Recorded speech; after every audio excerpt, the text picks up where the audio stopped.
مسجد کی سطح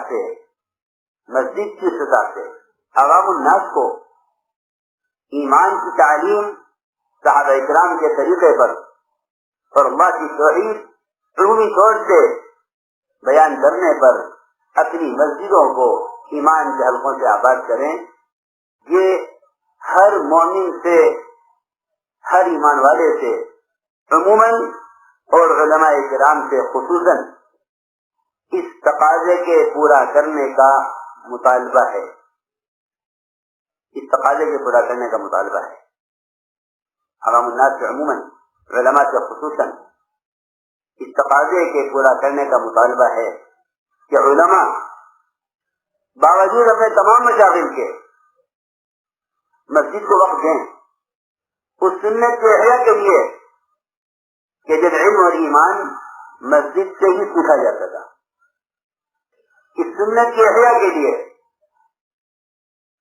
میں انتہائی معذرت کے ساتھ عرض کروں گا کہ اس سے آپ حضرات کی اعلیٰ خدمات اور آپ حضرات کی اعلیٰ مشغولی جو ہر ایک کے بس کا کام نہیں ہے، اس سے خدا کی قسم ان خدمات کو چھڑوانا یا ان میں خلل پیدا کرنا یا اس کو اس کے مقابلے میں اہم اور افضل کہنا، اس کا تو ذہن میں کہیں سے کہیں تک کوئی تصور بھی نہیں ہے۔ لیکن اتنا ضرور ہے کہ جب تک عوام اور علماء ان دونوں کا آپس میں ملنا نہ ہو اور یہ جو عوام الناس کو مسجد کے سطح سے علماء سے اختلاط اور علماء سے استفادے کا موقع نہ ملے، میں نہیں سمجھتا کہ محض تحریر اور تقریر و عوام الناس تک صحیح توحید اور عقائد کے پہنچنے کے لیے کافی ہو جائے، میں نہیں سمجھتا۔ بلکہ ہماری دلی تمنا ہے اور یہ کوشش ہے کہ دور نبوت کی طرح مسجدیں ایمان کے حلقوں سے آباد ہوں۔ اللہ بہت جزائے خیر دے ان علماء مفسرین کو جنہوں نے مسجدوں میں درس تفسیر کا معمول قائم کیا ہے، اللہ بہت جزائے خیر دے۔ اور میں سمجھتا ہوں کہ اگر کوئی مسجد اس درس تفسیر کو تبلیغ میں مخل یا دعوت کے کام میں حارث سمجھتی ہے تو وہ انتہائی ناسمجھ اور انتہائی بے عقلی کی بات ہے، انتہائی ناسمجھی کی بات ہے۔ ہم کہتے ہیں کہ درس تفسیر ہو رہا ہے، خود شرکت کرو، دوسروں کو دعوت دو۔ تمہارا مشورہ ہے، تمہاری تعلیم ہے، تمہارا گشت ہے، تمہاری ملاقاتیں ہیں، تمہارا لوگوں کو مسجد میں جمع کرنا ہے، تمہارا مشورہ ہے، تم اپنا وقت بدل دو، اس لیے کہ امت کو علم اور ایمان سکھلانے کے لیے علم اور ایمان کی تعلیم کو بجائے صرف مدارس تک محدود رکھنے کے علم اور ایمان کی تعلیم کو مساجد میں عام کیا جائے اور تعلیم کے قرآن کو مساجد میں عام کیا جائے، اس لیے کہ عوام الناس تک علم کے پہنچنے کا مسجد کے علاوہ کوئی راستہ نہیں ہے۔ ہر عالم سے میں علماء اس طرح لگا کر جاتے ہیں، ان سے تاکید کرتا ہوں کہ اپنی مسجدوں کو وقت دو اپنی علمی خدمات کے ساتھ، تاکہ مسجد میں عوام الناس آ رہے ہیں ان کی تعلیم نبوت سے یہی ملا ہے کہ حضور اکرم صلی اللہ علیہ وسلم مسجد میں آنے والے کی نماز کی خود نگرانی کرتے تھے۔ آپ نماز کے معلم بھی ہیں، ممتحن بھی ہیں، نماز کے نگراں بھی ہیں۔ جس کی نماز آپ کے طریقے نماز کے مطابق نہیں ہے، آپ نے اس پر بار بار حکم لگایا ہے نماز کے دہرانے کا۔ یہ کتاب دیکھ کر نماز صحیح کرنے والا نہیں ہے، یہ آپ کی صحبت اور آپ کی نگرانی میں نماز صحیح کرنے والا ہے۔ ضرورت اس کی ہے ان نشر و اشاعت کے ذرائع میں امت کو علماء سے مستغنی ہی نہیں بلکہ اللہ ہدایت دے اور ظاہر فرمائے کہ ان نشر و اشاعت کے ذرائع نے علماء کو کی مجلسوں کو بے فائدہ کر دیا کہ کیا ضرورت ہے وہاں جانے کی جب ہمیں یہاں علم مل رہا ہے. تو میں نے عرض کیا کہ سب سے بنیادی کام دعوت کے ذریعے وہ اپنے اور عام انسانوں کے عقائد کو درست کرنا اور ان کے ایمان میں کمال پیدا کرنا ہے. یہ 6 نمبروں میں سب سے پہلی صفت ہے صفت ایمان. مجھے ایسا فرماتے تھے اس کام کو کوئی نام رکھتا تو اس کا نام تحریک ایمان رکھتا کہ اپنے ایمان کو سیکھنے کی اپنے ایمان کے میں کمال پیدا کرنے کی محنت ہے. یہی وجہ ہے کہ معاذ بن جبل رضی اللہ تعالیٰ عنہ سید العلماء ہیں. آپ حضرات انہی کی فکر اور انہی کی صفت کی ایک جماعت ہیں. وہ اپنے ایمان کی تقویت کے لیے اور صحابہ کو ایمان کے حلقوں پر جوڑنے کے لیے صحابہ پر گشت کرتے تھے. بلکہ ہم بخاری میں تو یہاں تک لکھا ہے کہ معاذ بن جبل رضی اللہ عنہ کا یہ عمل ایمان کی تقویت کے لیے ہے اور اس لیے استعمال کیا ہے کہ مجالس ایمان میں کمال پیدا ہونے کا ذریعہ ہے. ایمان میں کمال پیدا ہونے کا ذریعہ ہے. مجالس ایمان میں کمال پیدا ہونے کا ذریعہ ہے. یہ ایک مطلوب چیز ہے جو عامتاً امت میں سے ختم ہو چکی ہے. ایمان کا سیکھنا کوئی کام نہیں سمجھا جاتا جبکہ ایمان کا سیکھنا براہ راست اللہ کا امر ہے خود ایمان والوں کے لیے. یا ایھا الذین آمنوا آمنوا، اے ایمان والوں تم ایمان لاؤ.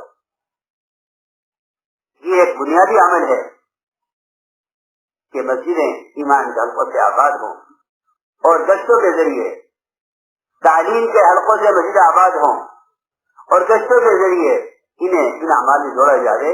یہ صحابہ کرام کا معمول روایتوں میں نقل کیا گیا ہے. اس چیز کی ابتدا میں یہ پوری ترتیب صحابہ کرام کے عمل سے قائم کی ہے. 6 نمبر جمع کیے ہیں حیات الصحابہ کی 3 جلد میں.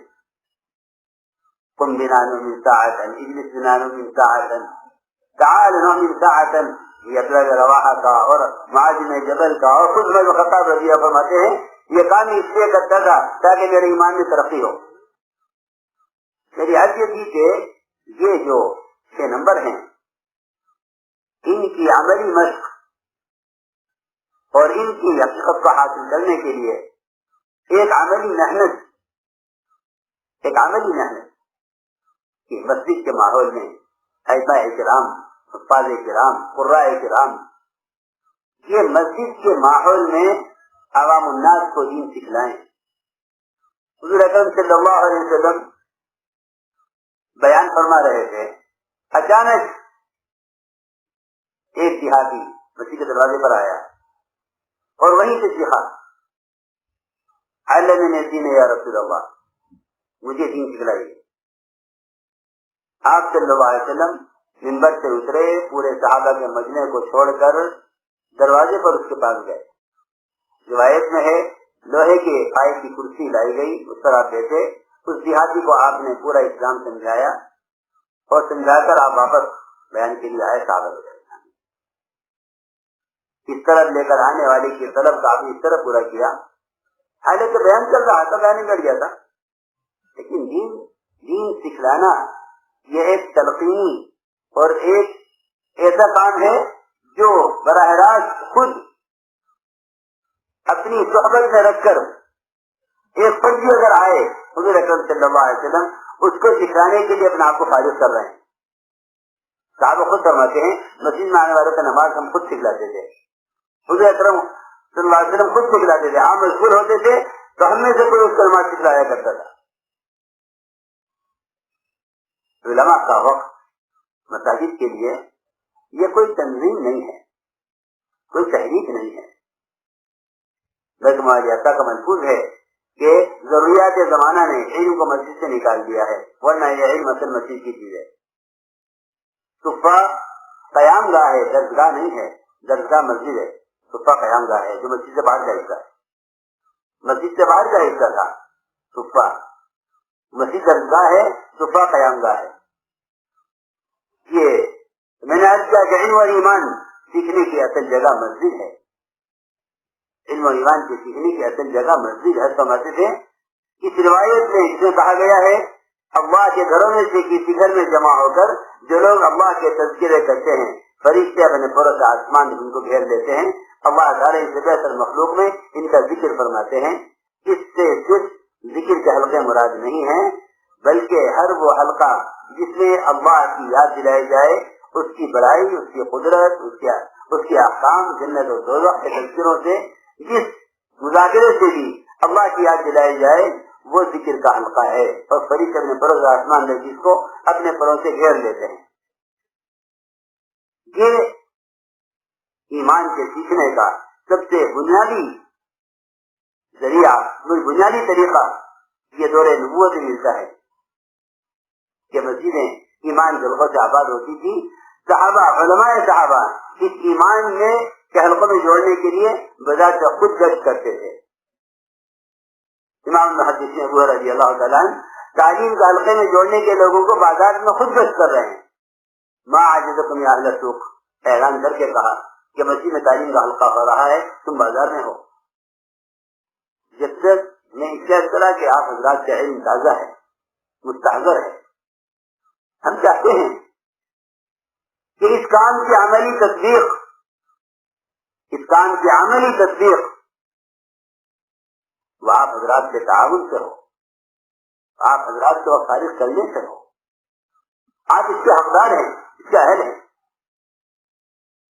یہ کبھی خیال نہ کیا جائے تو والوں کا کام ہے, نہیں, کبھی نہیں. بلکہ جتنا اس کام کو سیرت میں دیکھا جائے گا اتنی کام پر بصیرت بڑھے گی, اور جتنا اس کام کو موجودہ زمانے کے اعتبار سے غور کیا جائے گا اتنا سیرت سے تباعد ہوگا. اس کام کا حق ہے کہ یہ کام جس کا ہے اس کو اس کی سیرت میں غور کیا جائے. اس کام کا حق ہے کہ یہ کام جس کا ہے اس کام کو اس کی سیرت میں غور کیا جائے. اس کام کا حق ہے. تو میں نے عرض کیا کہ علم کے سیکھنے سکھلانے کا سب سے بنیادی سبب وہ علماء کی صحبت, علماء کی مجالس تھی.